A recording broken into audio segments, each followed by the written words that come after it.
Hello everyone, स्वागत है आप सभी का डाउटनेट लाइव में। तो यार पहली क्लास है 9th क्लास के लिए। आपका जो सिलेबस है उसकी फर्स्ट क्लास है। बहुत आराम से इस सिलेबस को स्टार्ट किया जाएगा क्योंकि हमारे पास फिजिक्स में ज़्यादा पढ़ने के लिए चीज़ें होती नहीं है। साइंस का पार्ट है फिजिक्स आप लोगों की बुक का, एक पार्ट है केमिस्ट्री और एक पार्ट है बायोलॉजी। ठीक है, तो सारे पार्ट को सेपरेटली हम पढ़ेंगे। मेरा नाम सचिन है और मैं आपको पढ़ाऊंगा फिजिक्स। ठीक है, मेरे बारे में आई होप आप लोग जानते होंगे और नहीं जानते हैं तो आज हम एक दूसरे को जान लेंगे। ठीक है, तो फटाफट से जो जो बच्चे आ चुके हैं उनका तो पहली बात मैं वेलकम करता हूं डाउटनेट लाइव पे। और जो जो नहीं आए, जिन बच्चों को आप जानते हो जो 9th क्लास में है, उन्हें ये लिंक शेयर कर दो फटाफट, ताकि मैक्सिमम नंबर ऑफ जो बच्चे हैं उनके साथ में हम मजे से स्टार्ट करें पढ़ाई को। ठीक है, देखो साइंस एक बहुत ही ब्यूटीफुल सब्जेक्ट है, आगे आप इसे जान जाओगे। ठीक है, बस साइंस का टीचर अच्छा होना चाहिए। तो साथ में स्टार्ट करेंगे इस जर्नी को, साथ में पढ़ाई स्टार्ट करेंगे और साइंस आप लोगों को कभी भी बोरिंग नहीं लगेगी, बहुत इंटरेस्टिंग लगेगी, बहुत प्यार से चीजों के बारे में बात करेंगे। ठीक है, तो चलो चलो चलो, आई होप आप लोगों को सुनाई दे रहा है, मेरी आवाज आ रही है ना आप लोगों को? ठीक है, सुनाई दे रहा है सब? ठीक है, चलो ओके। तो हेलो बच्चों, बहुत ही सही, आओ चलो पढ़ाई स्टार्ट करते हैं।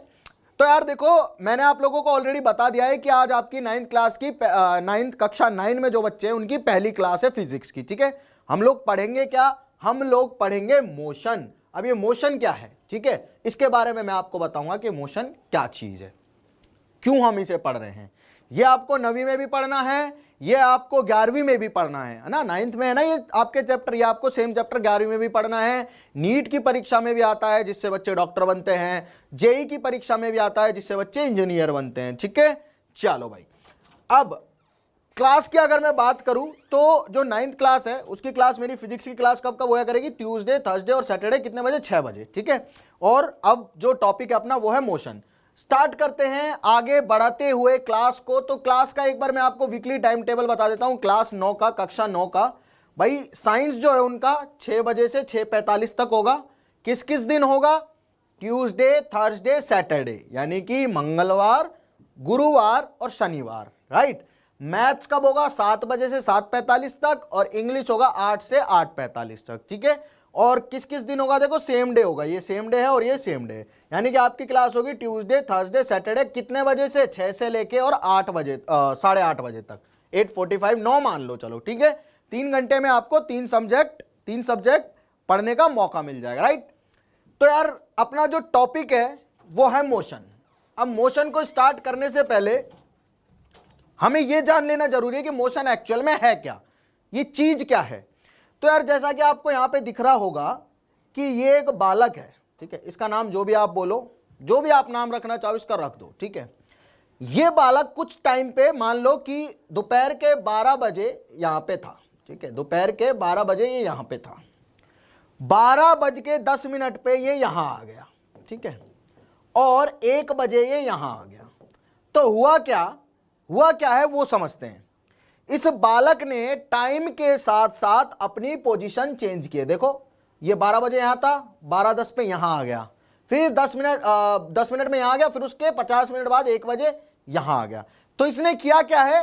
टाइम के साथ अपनी पोजीशन चेंज की है।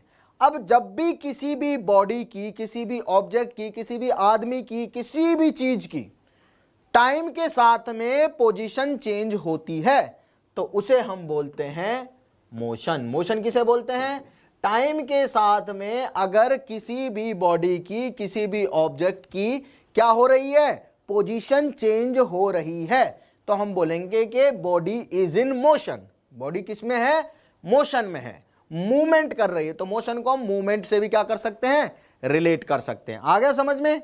ठीक है, आई होप आप लोगों को समझ में आ गया। अगर आपको कोई डाउट आता है तो तुरंत पूछ लो, बीच में फिर कोई टॉपिक दूसरा स्टार्ट हो जाएगा उसमें मत पूछना। ठीक है, आई होप आप लोगों को चीजें समझ में आ चुकी हैं। और मैं यहाँ पे आपका जो चैट है वो देख नहीं पा रहा हूं। देखते हैं कितने बच्चे हम लोगों से जुड़ गए हैं और कितने बच्चे और जुड़ेंगे। इसे नीचे कर दो।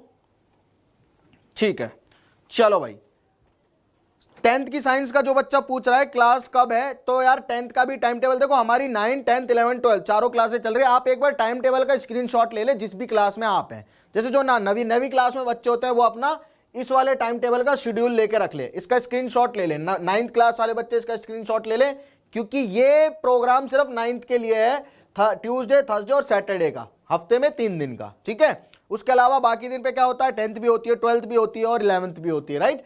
तो अपना अपना जो शेड्यूल है उसका स्क्रीनशॉट लेके रखें। उसके अलावा डिस्क्रिप्शन में आपको मिल जाते हैं टाइम टेबल, वीकली शेड्यूल जहां पे होता है और दूसरी क्लासों का भी, ठीक है। चलो अब हम स्टार्ट करते हैं। मोशन का आपने समझ लिया कि मोशन क्या होता है। अगर कोई भी बॉडी, कोई भी आदमी, कोई भी ऑब्जेक्ट, कोई भी पार्टिकल क्या कर रहा है, कुछ भी चीज है, वो टाइम के साथ अपनी पोजीशन चेंज करे। जैसे क्या होता है, हम क्या करते हैं, हम मान लो ट्रेन में जा रहे हैं, हम यहां से ट्रेन में बैठे, ये मान लेता हूं मैं ट्रेन है, ठीक है। अगर मैं यहां पे ट्रेन में बैठा और कुछ टाइम बाद ये ट्रेन यहां पहुंच गई, मुझे जाना है ट्रेन में, मान लो ऐसा समझो मुझे घूमने जाना है कहीं पे, ठीक है। तो मैं घूमने जाना चाहता हूं, मान के चलो आप उदयपुर, ठीक है। तो मैं कहां से बैठूंगा ट्रेन में, दिल्ली से, और दिल्ली से कहां जा रहा हूं मैं, उदयपुर, ठीक है। अगर मैं दिल्ली से उदयपुर जा रहा हूं तो देखो मेरी पोजीशन क्या हुई, टाइम्स के साथ में चेंज हो गई। मैं दिल्ली से बैठूंगा कितने बजे, रात को 10 बजे, रात को 10 बजे मैं बैठूंगा दिल्ली से, और मैं सुबह पहुंच जाऊंगा मान लो कितने बजे, मान लो मैं पहुंच गया सुबह 10 बजे। तो देखो रात को 10 बजे बैठा, सुबह 10 बजे पहुंचा, तो कितना डिफरेंस आया, 12 घंटे का। अगर 12 घंटे का डिफरेंस आया तो मैंने क्या किया, 12 घंटे में अपनी पोजीशन, 12 घंटा पहले मैं दिल्ली में था, 12 घंटा बाद में कहां पहुंच गया, उदयपुर। तो एक्चुअल में मैंने किया क्या है, 12 घंटे में अपनी पोजीशन चेंज की है, और इसी चेंज ऑफ पोजीशन को बोला जाएगा मोशन, क्योंकि ट्रेन मोशन में थी ना, ट्रेन चल रही थी। अब कोई बॉडी चलती हुई दिखाई देती है तो हम उसे बोलते हैं मोशन में है, ये क्या कर रही है, मूव कर रही है, ठीक है। चलो हाँ, चेंज इन पोजीशन बिल्कुल सही लिख रहे हो आप लोग। अब अगला जो टॉपिक है वो अपना आता है फ्रेम ऑफ रेफरेंस। अब ये क्या चीज है, देखो इसको समझाना बहुत जरूरी है। ये जिसे समझ में आ गया, समझो बहुत इंपॉर्टेंट पार्ट है ये जिसे समझ में आ गया उसे ये चैप्टर, ये समझो बहुत अच्छे से समझ में आएगा, ठीक है। तो ध्यान से सुनना मैं क्या बोल रहा हूं। ये इस चित्र को देखो, ये जो बालिका है इस साइकिल चला रही है, ठीक है। एक्चुअल में होता क्या है, मोशन को रिपीट कर दे बेटा। मोशन का मतलब सिर्फ ये होता है कि आदमी अगर एक पॉइंट से दूसरे पॉइंट पे चला गया तो वो मोशन है। जैसे मैं अभी यहां पे हूं और मैं 2 सेकंड बाद यहां आ गया, तो मैंने क्या किया, टाइम के साथ अपनी पोजीशन चेंज कर ली। टाइम के साथ अगर किसी आदमी की पोजीशन चेंज होती है तो उसे बोलते मोशन, ठीक है, मूवमेंट। ओके, अब आगे चलते हैं भाई, आगे चलते हैं। तो frame of reference, frame of reference होता क्या है, देखो मान लो ये बालिका साइकिल चला के इधर जा रही है, ठीक है। कहां जा रही है, साइकिल चला के इधर जा रही है, मान लेते हैं भैया साइकिल चला के बालिका इधर जा रही है, ठीक है। अब क्या होगा, अब मैं बोलूंगा कि ये लड़की मेरी तरफ आ रही है, ऐसा बोलूंगा मैं कि ये लड़की तो मेरी तरफ आ रही है। लेकिन अगर मेरा जैसा ही कोई उधर खड़ा हो इसके यहां पे, वो बोलेगा कि ये तो मुझसे दूर जा रही है, ठीक है। लेकिन एक्चुअल में तो हो क्या रहा है, वो अपनी अपनी डायरेक्शन में साइकिल चला रही है। आप मेरी बात समझ रहे हो मैं क्या कह रहा हूं, कि फर्क किस चीज का पड़ रहा है मैं बताता हूं, ठीक है। मान लो 2 आदमी खड़े हुए हैं, एक भाई साहब यहां पे हैं, इस घर से निकले हैं जस्ट अभी अभी, ठीक है, और एक यहां पे खड़े हुए हैं, ठीक है। अब ये क्या बोलेगा, ये बोलेगा कि ये मेरी तरफ आ रही है, ये दोनों फोन पे बात कर रहे हैं, ठीक है, ये लड़का और ये लड़का दोनों फोन पे बात कर रहे हैं। अब ये उससे बोल रहा है कि ये तो मेरी तरफ आ रही है, ये बोलेगा कि नहीं वो तो मेरे से दूर जा रही है, लेकिन बात तो एक ही है। समझ रहे हो क्या बोल रहे हैं, बस इसका देखने की जगह और इसके देखने की जगह अलग अलग है, जिसकी वजह से क्या हो रहा है, जिसकी वजह से इस बालिका की पोजीशन इनको अलग अलग दिखाई दे रही है। समझ रहे हो मैं क्या कह रहा हूं, कि इसका देखने का जगह और इसका देखने का जगह अलग अलग है, जिसकी वजह से इस बालिका की पोजीशन इन दोनों को अलग अलग दिखाई दे रही है। इसका और किसी और आदमी का अपनी जगह से चीजों को देखने की जो बोल सकते हैं, देखने की जो जगह होती है उसे बोलते हैं हम रेफरेंस फ्रेम। मतलब कि मैं कहां से खड़े होकर देख रहा हूं उसे बोलते हैं रेफरेंस फ्रेम। समझे क्या बोल रहा हूं मैं, देखो मान लो कि ऐसे समझो ये लड़की जो है ये चल रही है, ठीक है, और मैं इसके पीछे खड़ा हुआ हूं यहां पे, ठीक है। थोड़ी देर में ये आगे निकल जाएगी, ठीक है। तो मैंने बोला ठीक है, ये आगे निकल गई और ये कुछ स्पीड से चली, मतलब इसकी जैसे स्पीड होती है ना, स्कूटी पे बैठे होगे, कभी मोटरसाइकिल पे बैठे होगे या गाड़ी में बैठे होगे, कार में, तो आपने देखा होगा चीजें चलती हैं, है ना। और चलती है तो कैसे चलती है कि वो हमें दूर जाती हुई दिखाई देती है, अपने पास आती हुई दिखाई देती है। दो ही काम होते हैं, ठीक है। अब एक्चुअल में आप कभी रेलगाड़ी में भी बैठे होंगे। एक एग्जांपल लेते हैं, जब आप रेलगाड़ी में बैठते हो, ठीक है, तो रेलगाड़ी में होता क्या है, मान लो आप यहां पे बैठे हो, ठीक है, और आपका दोस्त यहां बैठा है, आप दोनों ट्रेन में जा रहे हो, ठीक है। ट्रेन में कहां जा रहे हो, आप दोनों ट्रेन में जा रहे हो कहीं घूमने के लिए, जो भी आपकी फेवरेट जगह है वहां घूमने के लिए जा रहे हो। अब अपनी अपनी फेवरेट जगह कमेंट सेक्शन में लिख दो, कौन कौन सी जगह आप घूमने जाना चाहते हो वो लिखो, ठीक है। तो देखो, आप और आपका दोस्त दोनों रेलगाड़ी में बैठ के जा रहे हैं और मैं बाहर खड़ा हुआ हूं, मैं आप दोनों को ट्रेन में छोड़ने आया हूं रेलवे स्टेशन पे, ठीक है। मैंने आप दोनों को ट्रेन में बिठाया, जैसे ही मैंने ट्रेन में बिठाया आप दोनों ट्रेन में बैठ गए। अब मैं बाहर से आपको टाटा कर रहा हूं, ठीक है, तो मुझे लगेगा कि आप दोनों तो इधर जा रहे हो क्योंकि आप ट्रेन में बैठे हुए हो, मैं प्लेटफॉर्म पे खड़ा हूं, मैं आपको देख रहा हूं, आप दोनों मुझे आगे जाते हुए दिखाई दोगे। लेकिन आपका दोस्त आपको आपके सामने बैठा हुआ दिखाई देगा और आपके दोस्त को आप आपके सामने बैठे हुए दिखाई दोगे, जबकि मैं आपको ऐसा लगूंगा कि मैं पीछे की तरफ जा रहा हूं। मैं पीछे की तरफ नहीं जा रहा, मैं अपनी जगह पे खड़ा हूं, लेकिन आपकी गाड़ी आगे की तरफ जा रही है, जिससे मैं आपको पीछे की तरफ जाता हुआ दिखाई दे रहा हूं। तो समझे किसका फर्क पड़ा, ये फर्क पड़ा सिर्फ और सिर्फ रेफरेंस फ्रेम का, कि आप जहां पे बैठे हुए हो वो एक मूविंग फ्रेम है। आप जिस फ्रेम में बैठे हो वो क्या कर रहा है, आगे जा रहा है, लेकिन आपको पता नहीं चल रहा। आप तो ट्रेन में बैठे होते हो ना आराम से, आपको पता थोड़ी चलता है कि ट्रेन चल रही है, क्या हो रहा है क्या नहीं हो रहा है। ट्रेन चलती रहती है, आपको तो जमीन बिल्कुल एकदम स्टिल दिखाई देती है। आपकी सीट कहीं उठ के थोड़ी चली जाती है, अगर सीट उठ के जाती तो आप बोलते हैं हाँ यार मैं चला, सीट वहीं रहती है ना जिस पे आप बैठते हो, उसी जगह पे रहती है। तो एक्चुअल में तो आप एक जगह पे बैठे हुए हो जो कि मूव कर रही है अपने पहियों पे, तो आप तो बैठे ही हुए हो उस जगह पे, आप तो कहीं मूव नहीं किए, है ना। लेकिन वो जगह, जिस जगह पे आप बैठे हो उस जगह को मूव करवाया जा रहा है। तो आप बैठे हुए हो और आप जा रहे हो आगे, ठीक है, तो आपको मैं जाता हुआ दिखाई दूंगा पीछे, क्योंकि आप चल नहीं रहे हो, आपको चलवाया जा रहा है, ठीक है। तो मेरे लिए आप जा रहे हो आगे, तो मेरे रेफरेंस फ्रेम पे जा रहे हो आप आगे, और आपके रेफरेंस फ्रेम पे मैं जा रहा हूं पीछे, ठीक है। समझ में आ रहा है क्या बोल रहा हूं मैं। तो यही होता है रेफरेंस फ्रेम। रेफरेंस फ्रेम का मतलब एक्चुअल में ये होता है कि किस जगह से आप ऑब्जर्व कर रहे हो चीजों को, किस जगह से आप देख रहे हो चीजों को, ठीक है। और एग्जांपल लेते हैं, आपने कभी देखा होगा कि दो रेलगाड़ी जब सेम स्पीड से चलती है ऐसे, ठीक है, तो आपको बगल वाली रेलगाड़ी क्या करती है, खड़ी दिखाई देती है, खड़ी हुई दिखाई देती है, ठीक है। तो ऐसा क्यों हो रहा है, क्योंकि दोनों की स्पीड सेम है, इसलिए दोनों, देखो अगर मैं यहां पे ऐसा समझो, आप ऐसे समझो कि अगर मैं इस पे एक बंदा बैठ जाओ और इस पे एक बंदा बैठ जाओ, अब मैं दोनों को ऐसे सेम स्पीड से ले जा रहा हूं, तो देखो इसके बंदे को ये बंदा हमेशा रुका हुआ दिखाई देगा अगर इसको बताया ना जाए कि तू चल रहा है तो। क्यों रुका हुआ दिखाई देगा, क्योंकि भाई साहब ये जितनी स्पीड से चल रहा है ये भी उतनी स्पीड से चल रहा है, तो ये हमेशा आमने सामने रहेंगे एक दूसरे के। देख लो देख लो देख लो देख लो, ठीक है। तो देखो ट्रेन में भी यही होता है, अगर मैं आपको बताऊं ना और आपकी आंखें बंद कर दूं और आपको बताऊं नहीं कि आप दोनों ट्रेन में बैठे हो और आपको बिठा दूं, तो आप सुबह दिल्ली से शाम को अजमेर पहुंच जाओगे, उदयपुर पहुंच जाओगे या कोलकाता पहुंच जाओगे, जहां भी जाना है वहां पहुंच जाओगे, ठीक है। लेकिन आपने तो एक कदम भी नहीं चला, तो आप पहुंच कैसे गए, आपको ले जाया गया है। लेकिन आपका दोस्त हमेशा आपके सामने बैठा हुआ है। क्यों बैठा हुआ है, क्योंकि आप दोनों नहीं चल रहे हो, लेकिन आप दोनों फिर भी चले गए। आप दोनों ने तो बिल्कुल भी डिस्टेंस नहीं चली, लेकिन फिर भी आप दोनों बहुत दूरी चले लिए, आप कहीं पे भी पहुंच गए। मान लो आप जाना चाहते हो मुंबई, तो आप मुंबई पहुंच गए। आप जाना चाहते हो दिल्ली, तो आप दिल्ली पहुंच गए। आप जाना चाहते हो पटना, तो आप पटना पहुंच गए, ठीक है। तो यही अंतर है बस। रेफरेंस फ्रेम का मतलब जो है वो यही है जो मैं समझाना चाह रहा हूं, कि आपको एक्चुअल में यह देखना है कि आप चीजों को देख कहां से रहे हो, ठीक है।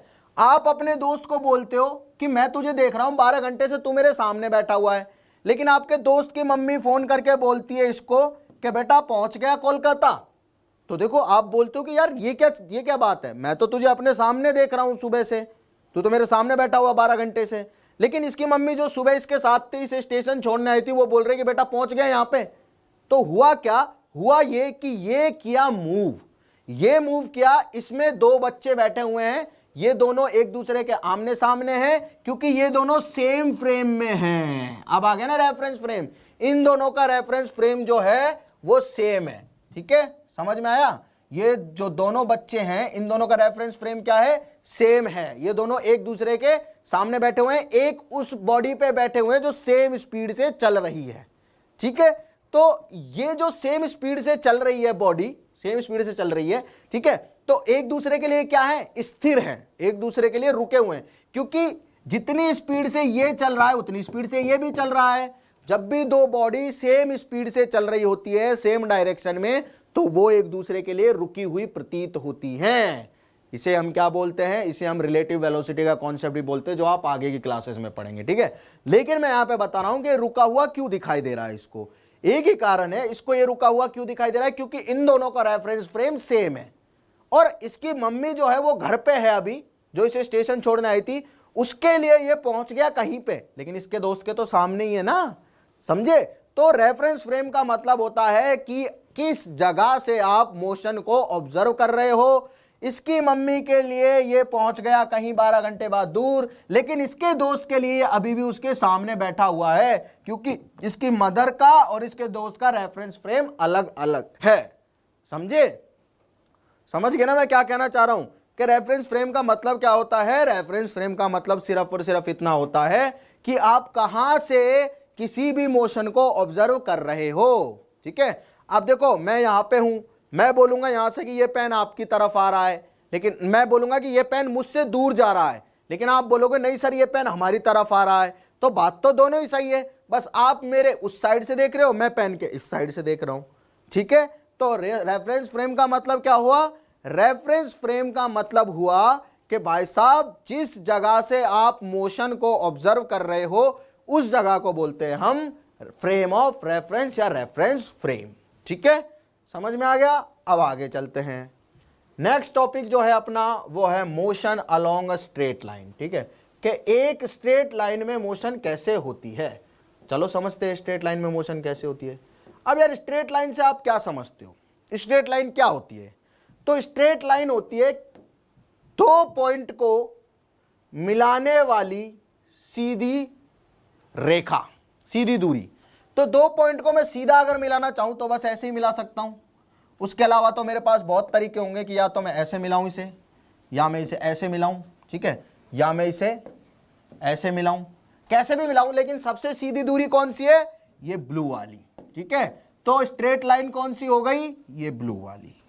ये ब्लू लाइन जो है ये है स्ट्रेट लाइन, और इस स्ट्रेट लाइन के अलोंग अगर कोई मूव करेगा तो इसे बोला जाएगा motion in a straight line. ये तो स्ट्रेट लाइन नहीं है, ठीक है, ये भी स्ट्रेट लाइन नहीं है, ये भी स्ट्रेट लाइन नहीं है। स्ट्रेट लाइन कौन सी है, ये है सिर्फ। ठीक है, तो दो पॉइंट के बीच की दूरी को मिलाने वाली रेखा को हम बोलते हैं स्ट्रेट लाइन, या दो पॉइंट के जो बीच की दूरी है उसको डायरेक्ट अगर जोड़ दिया जाए एक दूसरे से तो उस लाइन को हम बोलते हैं स्ट्रेट लाइन, और उस लाइन के अलोंग अगर कोई मूव करेगा तो उसे बोला जाएगा motion in a straight line. यानी कि अगर कोई आदमी अब इस लाइन पे चलता है, ठीक है, यहां से चलना चालू करता है और ऐसे चलता है, सीधा इसी लाइन पे चलता जा रहा, चलता जा रहा, चलता जा रहा, तो मैं बोलूंगा कि इस आदमी की मोशन है motion along a straight line. समझ गए। अगर हम रोड पे चल रहे हैं तो हमारी मोशन है एक सीधी लाइन में। ठीक है, अगर हम मुड़ नहीं रहे कहीं इधर उधर तो हमारी मोशन कौन सी है, सीधी लाइन में है। तो सीधी लाइन में जब मोशन होती है तो क्या बोलते हैं उसे, motion along a straight line. ठीक है, समझ में आ गया। देखो मोशन कितने टाइप की हो सकती है, बहुत टाइप की हो सकती है। आपने झूला झूला होगा तो देखो झूला कुछ ऐसा होता था, इस तरह का झूला होता था, मान लो इस तरह का, और यहाँ पे कुर्सियाँ लगी होती थी, ठीक है, इस तरह की और इस तरह की। पार्क में गए हो, पार्क में ऐसे झूले होते हैं, तो आप यहाँ पे बैठ गए, ठीक है, और आपके दोस्त यहाँ बैठ गए, तो आप दोनों को क्या कर दिया, घुमा दिया ऐसे झूले को, ऐसे घुमा दिया झूले को। ठीक है, अगर मैंने इस झूले को ऐसे घुमा दिया तो होगा क्या, ये झूला कर रहा होगा सर्कुलर मोशन, क्योंकि अब आप स्ट्रेट लाइन में तो मूव नहीं कर रहे, अब तो आप ऐसे ऐसे घूम रहे हो, गोल गोल गोल गोल गोल गोल, तो इसे बोलते हैं सर्कुलर मोशन। और अगर आप रोड पे चल रहे हो, तो उस मोशन को क्या कहते हैं, स्ट्रेट लाइन मोशन या मोशन अलोंग स्ट्रेट लाइन, क्योंकि आप क्या नहीं करते हो, आप अपनी डायरेक्शन चेंज नहीं करते हो, जिस डायरेक्शन में चले जा रहे हो वहीं चले जाओ। ठीक है, तो देखो ये अगर लाइन मैंने बना दी और इस लाइन पे कोई आदमी चल रहा है, अब वो आगे भी जा सकता है पीछे भी जा सकता है, ठीक है, चाहे वो आगे जाए चाहे पीछे जाए, लेकिन लाइन पे ही चलेगा, लाइन पे चलेगा, इसे मैं बोलूंगा motion along a straight line. ठीक है, समझ में आ गया, क्लियर है बिल्कुल। चलो, तो जो बच्चे पूछ रहे हैं कि 9th की क्लास का टाइम टेबल, तो बेटा 6 से और 9 बजे तक होता है, 3 घंटे आपकी क्लास होती है। साइंस की क्लास होती है, इंग्लिश की क्लास होती है, मैथ्स की क्लास होती है, साइंस की, मैथ्स की और इंग्लिश की क्लास होती है, इस तरह से। ठीक है, इन दैट ऑर्डर। तो आप लोगों को वैसे आप शेड्यूल भेजा हुआ है हमारे डाउटनेट चैट में, आपको मिल जाएगा, जो भी कमेंट बॉक्स आप कमेंट कर रहे हैं वहाँ पे आपको डिस्क्रिप्शन में मिल जाएगा और यहाँ पे चैट बॉक्स में भी मिल जाएगा। ठीक है, वहाँ से डाउनलोड करो, लिंक को खोलो, आपको पता चल जाएगा किस टाइम पे आपकी कौन सी क्लास है। अब कोई बच्चे बोल रहे हैं सर्कुलर मोशन क्या है, प्लीज टीच। बेटा सर्कुलर मोशन जो है आपकी 11वीं क्लास में आएगा। ठीक है, तो पहले आप 11वीं में आओ, तब मैं आपको सर्कुलर मोशन बताऊंगा। यहाँ पे तो चीजें कंफ्यूज हो जाएंगी, यहाँ पे तो पढ़ने को हमें क्या पढ़ना है, 9th का सिलेबस पढ़ना है ना, तो सबके काम की चीजें पढ़ते हैं जो सब बच्चे जानना चाहते हैं। समझ में आ गया कि स्ट्रेट लाइन में मोशन क्या होती है। ठीक है जी, अब आगे चलते हैं। आगे अपनी जो नई टर्म आती है जिसे हम सीखना चाहते हैं वो है डिस्टेंस एंड डिस्प्लेसमेंट। क्या है, डिस्टेंस एंड डिस्प्लेसमेंट। अब इसका डिफरेंस समझना, इसे समझाऊंगा, बहुत प्यार से समझना। दो टर्म है, डिस्टेंस एंड डिस्प्लेसमेंट। ठीक है, आप लोग जानते हो क्या होता है डिस्टेंस और डिस्प्लेसमेंट? जानते हो आप लोग? चलो बताओ मुझे कमेंट सेक्शन में कि जानते हो क्या आप लोग कि क्या होता है डिस्टेंस और क्या होता है डिस्प्लेसमेंट। नहीं जानते? चलो मैं बताता हूं। ठीक है, जो बच्चे जानते हैं बहुत अच्छी बात है, और जो बच्चे नहीं जानते हैं उन्हें मैं बता रहा हूं डिस्टेंस और डिस्प्लेसमेंट क्या होता है। देखो, डिस्टेंस का मतलब होता है, जनरल भाषा में बात करूं मैं, दूरी। क्या होता है? दूरी। ठीक है, ऐसे याद रखो, डिस्टेंस का मतलब है दूरी, के कितनी दूरी चली। दूरी समझ में आ रहा है? हिंदी पढ़नी आती है ना, दूरी हिंदी में लिख रहा हूं, बाकी समझ में तो आ रहा होगा। ये आतिफ असलम का गाना नहीं है दूरी दूरी दूरी दूरी सही जाए ना, वो नहीं, ये है आपने कितनी दूरी चली है, वो वाली दूरी। ठीक है, तो दूरी कैसे हो सकती है कि मान लो मैं आपको बोलूं, क्या बोलूं, कि यहां पे एक पॉइंट है जहां पे आप खड़े हुए हो। ठीक है, आप यहां खड़े हुए हो, ठीक है, और आपका स्कूल है यहां पे। कहां है? यहां पे है, यहां पे आपका है SCHOOL स्कूल। ठीक है, आप स्कूल कैसे जाते हो? आपके स्कूल जाने का रास्ता तो सीधा सीधा आपकी गवर्नमेंट ने रोड बनवाई हुई है मस्त ऐसे। ठीक है, यहां से, घर से, यहां पे मैं होम भी लिख देता हूं, यहां पे है आपका होम और वहां पे है आपका स्कूल। ठीक है, अब आप चाहते तो आप यहां से सीधा सीधा कहां जा सकते थे? स्कूल जा सकते थे। ये स्ट्रेट लाइन नजर आ रही है ना, तो स्ट्रेट लाइन में मूव करके स्कूल जा सकते थे। लेकिन आप तो बड़े मस्तीखोर आदमी हो, आप मस्तीखोर बच्चे हो, आप शरारती बच्चे हो। आपने बोला कि स्कूल जाऊंगा तो अपने दोस्त को लेते हुए जाऊंगा, अपने दोस्त के साथ जाऊंगा। तो आपके दोस्त का घर यहां पे है। ठीक है, आपके दोस्त का घर कहां है? यहां पे है। मान लो आपके दोस्त का नाम है, कुछ भी मान लो जो आपका मन करे। ठीक है, चलो मैं अपने दोस्त का नाम लिख देता हूं, लिख दूं? चलो ठीक है, चलो आपके दोस्त का नाम जो भी है, मैं अपने दोस्त का नाम लिख देता हूं। मैं लिख देता हूं यहां पे अमन। ठीक है, आपके दोस्त का नाम है अमन। अब आप क्या करते हो? आपको स्कूल जाना है, आप क्या करते हो? आप पहले अमन के घर पे जाते हो, फिर अमन के घर से उसे बुलाते हो, और फिर वहां से आप दोनों साथ में स्कूल जाते हो। ठीक है, तो देखो, आपने यहां से और यहां तक की जो भी दूरी तय करी है स्कूल पहुंचने में, उसे बोलते हैं डिस्टेंस। ठीक है, डिस्टेंस क्या होती है कि टोटल आपने कितना चला है। क्या बोल रहा हूं मैं? टोटल कितना चला है। ठीक है, समझ गए? टोटल आपने कितना चला है उसे बोलते हैं डिस्टेंस। क्या आप टोटल कितना चल रहे हो, कितने कदम चले, वो हो गया आपकी डिस्टेंस। ठीक है, इसमें हर एक कदम काउंट होगा। क्या होगा? We count every step, count every step. ठीक है, हर एक स्टेप को काउंट करना है, समझे? चलो, अब आप यहां से गए, ठीक है, बहुत बढ़िया। अब अगले दिन आपका मन किया कि यार अमन से मेरे क्या हो गया, झगड़ा हो गया। करना नहीं चाहिए दोस्तों से, लेकिन अमन ने आपकी पेंसिल तोड़ दी, आपको अमन पे गुस्सा आ गया। आपने बोला आज मैं अमन को नहीं लेके जाऊंगा। तो आपने क्या किया? आज मैं अपने दूसरे दोस्त को लेके जाऊंगा। ठीक है, तो आपने क्या किया? आज आपने अपने दूसरे दोस्त को बुला लिया। ठीक है, अब मान लो आप यहां से चले, अब एक और दोस्त है आपका, उसका घर पड़ता है यहां पे। ठीक है, उसका नाम मान लो कुछ भी, ठीक है, चलो ठीक है, कुछ भी मान लो, उसका नाम मान लेते हैं अपन रामू, ठीक है, रामू मान लेते हैं, रामू रामू रामू। तो आप क्या करोगे, आप घर से निकले, आपने रामू को बुलाया और रामू के साथ आप स्कूल निकल गए, ठीक है। तो अब आपने यहां से और यहां तक की दूरी तय करी है, इसे भी डिस्टेंस ही बोलेंगे। यानी कि क्या हुआ कि यहां से और यहां तक मान लो आपकी स्कूल की दूरी थी 1 किलोमीटर अमन के घर से, लेकिन रामू के घर से थी आपकी 2 किलोमीटर। तो मैं बोलूंगा कि अगर आप घर से अमन के घर से होते हुए और स्कूल जाते हो तो कितनी दूरी चलते हो, 1 किलोमीटर। तो डिस्टेंस कितना हुआ, 1 किलोमीटर, ठीक है।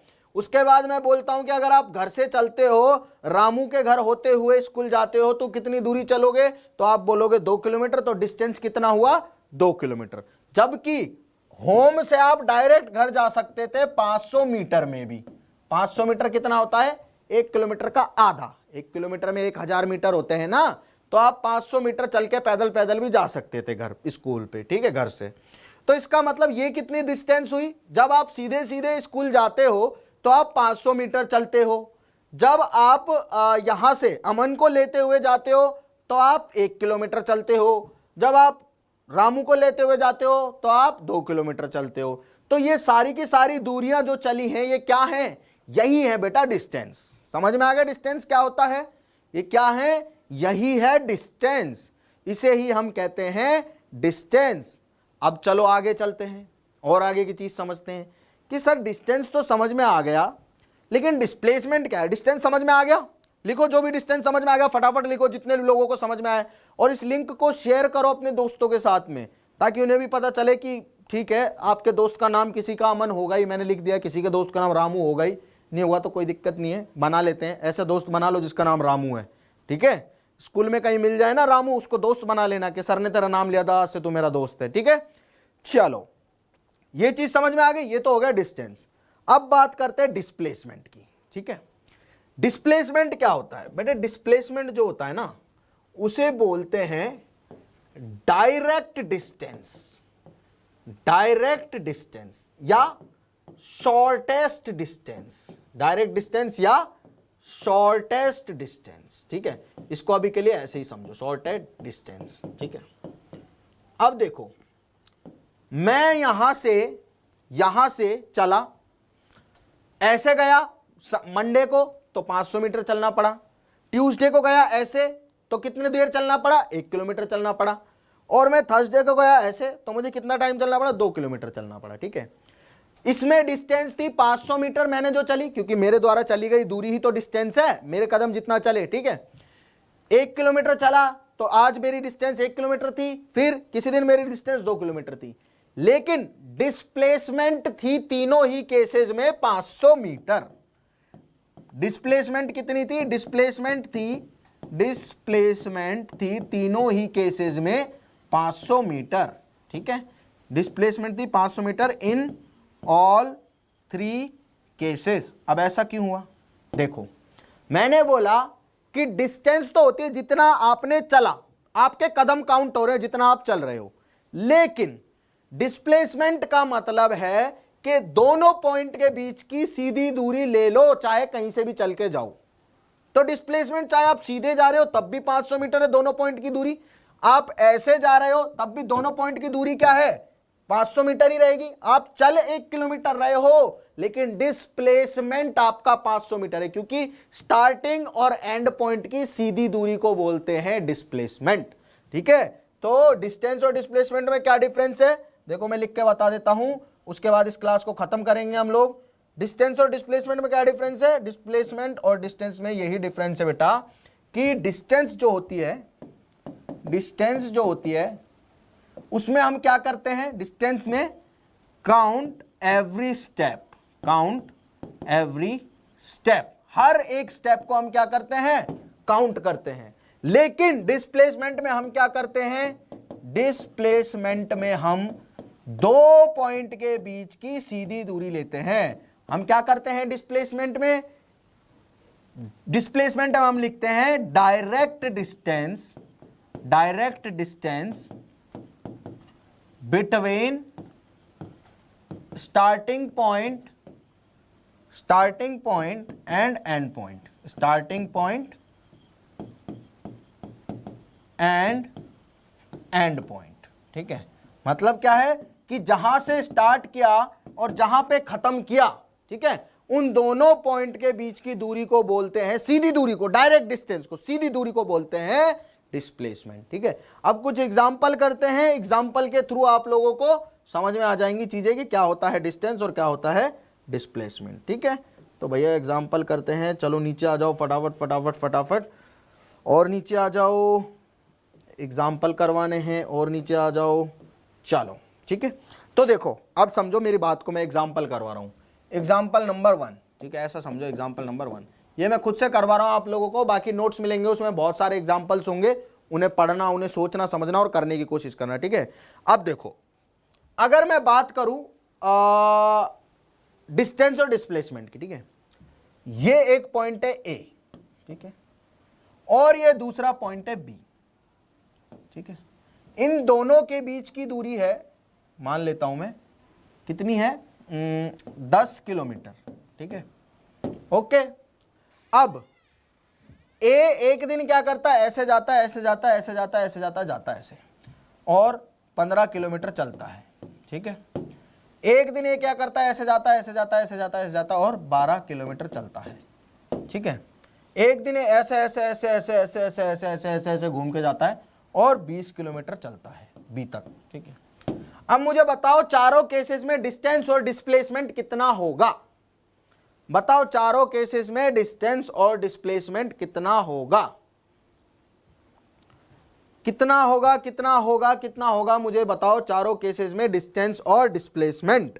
अभी जो पढ़ाया है, जो सिखाया है, चमका या नहीं चमका, इसका बात का मुझे क्या दो, श्योरिटी दो, तो पता चलेगा कि भाई डिस्टेंस कितना हुआ, डिस्प्लेसमेंट कितना हुआ। देखो यहां से मैं चला ए से और बी पे पहुंचा। ठीक है, तो पहले केस में 12 किलोमीटर चला, यहां पे 12 किलोमीटर चला, तो डिस्टेंस 12 किलोमीटर। डिस्टेंस तो सीधा लिखो, डिस्टेंस का मतलब होता है कितना चला, कहीं से ही आया हो उससे मतलब नहीं पड़ता, डिस्टेंस का मतलब बस चला कितना है, मेरे पैर कितना चले हैं वो है। ठीक है, तो यहां चला मैं 12 किलोमीटर, यहां चला मैं 10 किलोमीटर, यहां चला मैं 15 और यहां चला मैं 20, तो डिस्टेंस तो 12, 10, 15, 20 हो गई। लेकिन डिस्प्लेसमेंट चारों केस में कितना होगा, ए और बी के बीच की सीधी दूरी जो कि है 10 किलोमीटर। तो डिस्टेंस तो हो गया 12 पहले केस में, 10 हो गया दूसरे केस में, 15 हो गया तीसरे केस में, और 20 हो गया चौथे केस में। लेकिन डिस्प्लेसमेंट जो है, डिस्प्लेसमेंट हमेशा कितना रहेगा, 10 किलोमीटर रहेगा। ठीक है, तो मैं लिख रहा हूं डिस्प्लेसमेंट जो है, डिस्प्लेसमेंट चारों केसेस में, डिस्प्लेसमेंट इन ऑल 4 केसेस बराबर है 10 किलोमीटर। क्यों, क्योंकि जहां से शुरू किया है और जहां पे खत्म किया है, उन दोनों पॉइंट के बीच की दूरी को ही हम क्या बोल रहे हैं, डिस्प्लेसमेंट बोल रहे हैं। अब चाहे मैं पहले केस में देखूं, चाहे मैं दूसरे केस में देखूं, चाहे मैं तीसरे केस में देखूं, चाहे मैं चौथे केस में देखूं, स्टार्ट करने का और एंड करने का पॉइंट एक जैसा है, मतलब उनके बीच की दूरी 10 किलोमीटर है, तो डिस्प्लेसमेंट हमेशा 10 किलोमीटर होगा। ठीक है, डिस्प्लेसमेंट। ठीक है, समझ में आ गया। अब एक सवाल और करते हैं, उसके बाद इस लेक्चर को क्या कर लेते हैं हम लोग, फिनिश कर लेते हैं। ठीक है, सवाल क्या है, देखो सवाल आप लोगों के लिए यह है कि अगर आप यहां से चलते हैं, आप कहां से चलते हैं, आप होम से चलते हैं, घर से। ठीक है, यहां से चलना स्टार्ट करते हैं और आप घर से चलते हैं और सामान लेते हैं, यहां पे क्या है, शॉप है, और वापस घर पे आ जाते हैं, वापस घर पे क्या करते हैं, आ जाते हैं। तो घर से जाके दुकान पे और दुकान से वापस घर पे आने के बाद आपने कितना चला, 100 मीटर चला दुकान पे जाने में और 100 मीटर चला दुकान पे आने में। ठीक है, सॉरी दुकान से आने में। तो अब आपकी फाइनल पोजीशन हो गया, आप वापस घर आ गए। ठीक है, तो आप बताओ मुझे डिस्प्लेसमेंट कितना होगा, डिस्प्लेसमेंट कितना होगा। आपने क्या किया, आप यहां से चले, ठीक है, दुकान पे गए, सामान लिया और वापस घर आ गए। अब जाके वापस आने में आपने 100 मीटर जाने में चला, 100 मीटर आने में, तो डिस्प्लेसमेंट बताओ, डिस्प्लेसमेंट बताओ कितना हुआ, डिस्प्लेसमेंट बताओ कितना हुआ। आई थिंक आप लोग पढ़ ही नहीं रहे हो, आप लोगों को पढ़ने में कोई मन ही नहीं है, बिल्कुल ही, है ना। बोले टीचर बोल रहा है बोलने दो इसे, हमें सुनना ही नहीं है, हमें बस चैट बॉक्स में कुछ कुछ लिख रहे हैं। ठीक है, नोट्स कहाँ पर मिलेगा, ये कहाँ पर मिलेगा, वो कहाँ पर मिलेगा, हलवा कहाँ पे मिलेगा, खीर कहाँ मिलेगी, है ना, ये पूछ लो भाई, ठीक है। ठीक है, चलो कोई नहीं। यशपाल ने आंसर दिया है 0, तो विच इज करेक्ट, ठीक है। तो जो बच्चे पढ़ रहे हैं उनके बिल्कुल काम की चीज है। बेटा 0 कैसे हुआ समझा देता हूं भाई। डिस्प्लेसमेंट क्या बताया था मैंने, डिस्प्लेसमेंट बताया था कि डिस्प्लेसमेंट का मतलब होता है स्टार्टिंग पॉइंट और एंड पॉइंट के बीच की दूरी। अब स्टार्टिंग पॉइंट भी मेरा घर है और एंड पॉइंट भी मेरा घर है, इसका मतलब जहां से स्टार्ट किया वहीं घूम के आ गया हूं, तो डिस्प्लेसमेंट होगा 0, क्योंकि स्टार्टिंग पॉइंट और एंड पॉइंट के बीच की तो दूरी ही कुछ नहीं है, क्योंकि वो तो सेम ही है दोनों के दोनों। तो आप जहां से चलते हो और जितना भी घूम के आ जाओ, अगर आप उसी जगह पे आते हो जहां से चालू किया है, तो आपका डिस्प्लेसमेंट होगा 0। तो नोट डालो कॉपी में 10 का और लिखो, 10 रुपए का नोट डालो अपनी कॉपी में और लिख लो ये बात कि अगर स्टार्टिंग पॉइंट और एंड पॉइंट सेम है किसी भी जर्नी का, तो जो डिस्प्लेसमेंट होगा वो होगा 0। डिस्टेंस 200 होगा, क्योंकि डिस्टेंस होता है टोटल कितना चल रहा हूं, तो 100 गया 100 आया, तो डिस्टेंस हो गया 200। लेकिन डिस्प्लेसमेंट होता है इनिशियल पॉइंट और फाइनल पॉइंट के बीच की दूरी। अब इनिशियल भी घर है और फाइनल भी घर है, घर का भूला घर को आ गया है, तो उसे भूला नहीं कहते, इसलिए डिस्प्लेसमेंट 0 है। समझे क्या बोला मैं कि भैया घर से निकले और वापस घर पे ही आ गए और घर से निकल के घर पे ही आ गए, तो इसका मतलब क्या है, एंड पॉइंट और फाइनल पॉइंट आपका सेम है, तो आपका डिस्प्लेसमेंट हो गया 0। ठीक है, अब बाकी की चीजें पढ़ेंगे हम नेक्स्ट लेक्चर में। आई होप आप लोगों को यहां तक की चीजें समझ में आई हैं। अगर आपको अच्छा लगा ये वीडियो सेशन तो प्लीज इसे लाइक करें, शेयर करें अपने दोस्तों के साथ में। हम मिलेंगे अगले लेक्चर में, इसे जरूर पढ़ के आइएगा। Thank you.